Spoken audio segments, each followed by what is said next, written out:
Hello everyone, এখন আমি বেয়ালাতে বাটানগর যাব। বেস ব্রিজ থেকে ঝিঞ্জিরা বাজার পর্যন্ত যখনই আসি তখনই দেখি রাস্তার অবস্থা খুবই খারাপ, এরকমই থাকে। আজকে দিশাশক্তি নিউজ চ্যানেলে দাদাদের নিয়ে যাচ্ছি বাটানগরে আমরা সবাই নামের এক ক্লাবের পুজো কমিটির কাছে। সম্প্রীতি ফ্লাইওভার থেকে নেমে সিগন্যাল থেকে ডান দিক ঘুরে বাটানগরের ভেতরে ঢুকলে অনেকটা রাস্তাঘাটগুলো শর্টলেগের মতো লাগে। ফার্স্ট আইল্যান্ড থেকে ডান দিক ঘুরলে একটা পুজো দেখতে হবে, তারপর সেকেন্ড আইল্যান্ড থেকে আবার ডান দিক ঘুরলে আমরা সবাই ক্লাবের পুজোটা তোমরা সবাই দেখতে পাবে।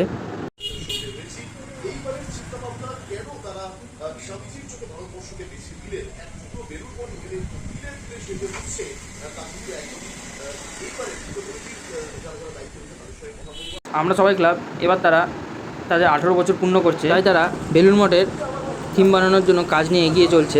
ওখানে প্রোগ্রাম শেষ করে টাওয়ার প্ল্যানেট চলে এলাম। এখানে দাদাদের প্রেস ক্লাবে ড্রপ করে আমিও এবার বেরিয়ে পড়ছি। চলো টাটা।